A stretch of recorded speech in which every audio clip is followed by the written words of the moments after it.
Hello, gossipers. Sharona here. Happy Thursday morning. So we're gonna talk boy band, right? You have your NSYNC, your Jodeci, Boys to Men, the Backstreet Boys. The list goes on and on.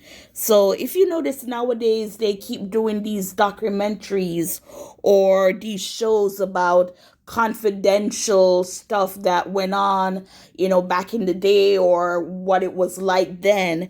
And this is a show. It's called Boy Band Confidential, a Hollywood Demon event. And it's going to premiere April 20th at 9 p.m. on the ID channel. Now, if you have the channel, you could watch it. If not, just wait until someone puts it on YouTube and you could watch it.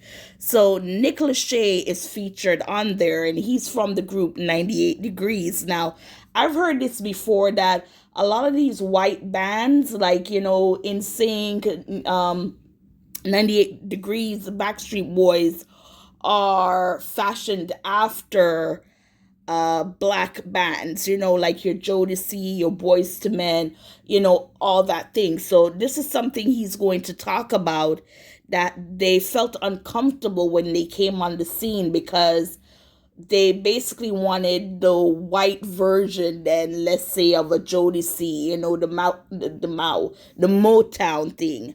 So the Jasmine brand, it's saying that Nick Lachey is opening up about the pressure he faced early in his career with 98 Degrees, revealing that singing to Motown records sparked a deep identity crisis. So basically, it's like, saying they didn't have talent, right? Like, they had to follow these black boys just to get talent. And the sad thing is, with these white boy bands, they were internationally known, all right? 98 Degrees, they were good, but they were no Backstreet or NSYNC. Let's continue. In an upcoming documentary, he said executives tried to mold the group into something they weren't. The president of Motown, he wanted us to be the white Jodeci. Now, I can't see them or compare them to the Jodeci. Probably the white Backstreet Boys or something to that effect, but definitely I don't see Jodeci. So he was trying to give us that in a crash course. That push led to uncomfortable moments, including being encouraged to attend black churches in Harlem and work closely with Jodeci, experiences that left the group feeling out of place. And I can understand that, right? When you go to black church or most black church, you're going to a festival, right? Where the jumping and the clapping and the dancing, that type of I guess, exuberant that they feature. So let's get back to this. It says, I remember going on a train to Rochester, New York to work with Devante from Jodeci, and we showed up and Devante is being fitted for a bulletproof vest in the studios. And I'm looking around like, do we need a bulletproof vest? What did we just walk into? Lachey recall. Despite appreciating the opportunity, he admitted the pressure blurred their sense of identity, adding, it does make you question, well, why did you sign us up if you don't want us to be who we are?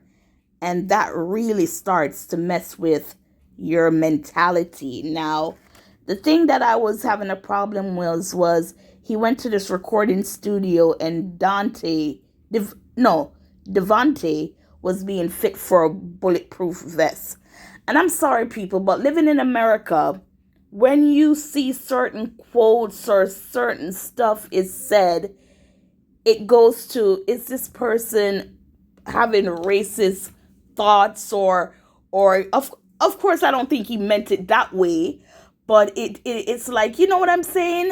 And it's only, I was gonna say only in America, but whenever I see where white people or people of other races use a line or say something that unfortunately is stereotypical, systemic in America, it makes you question. Only to find out that Devontae, his house was broken into and he was held at GUN point. So, we don't know if it was a stalker or a fan or what, but that was one of the reasons why. It says the strain extended beyond Lachey.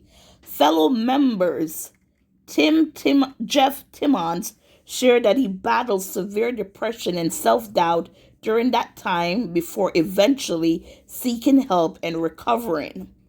98 Degrees also made up of Justin Jaffrey and Drew Lachey, he's Nick's brother, will revisit their journey in Boy Band Confidential, a Hollywood Demons event premiering April 20th at 9 p.m. Eastern Time on ID. And you see where it says a Hollywood Demons event. That's how bad it was. So I'm sure there's more to the story, but I think with this article, this catches people, right? To say, what? Let me go watch it. And a lot of people in the comment, they were like, oh, come on, really, Jodeci? Which I agree with. Jodeci is a different, they, let me just end it right there. They're like, no, and it's not that I'm saying anything bad, but Jodeci was more urban, right? Than, say, Boys to Men. So for them to compare them to Jodeci and not like Boys to Men, if you get what I'm saying.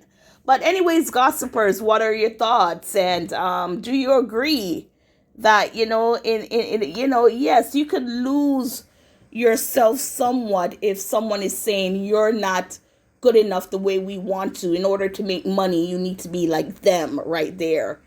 And the thing is, when it comes to talent and black and white, unfortunately, white people get to further their career internationally. Do black people do it? Of course. I'm not saying that's not possible. Look, you have your Beyonce, your Whitney Houston, Mariah Carey. Yes, all those people are top tier. But, in general, to kind of to get ahead, they seem to have a less of a hard time getting that way. If what I'm saying. Anyways, gossipers, please like, share, subscribe. Thank you for watching and listening.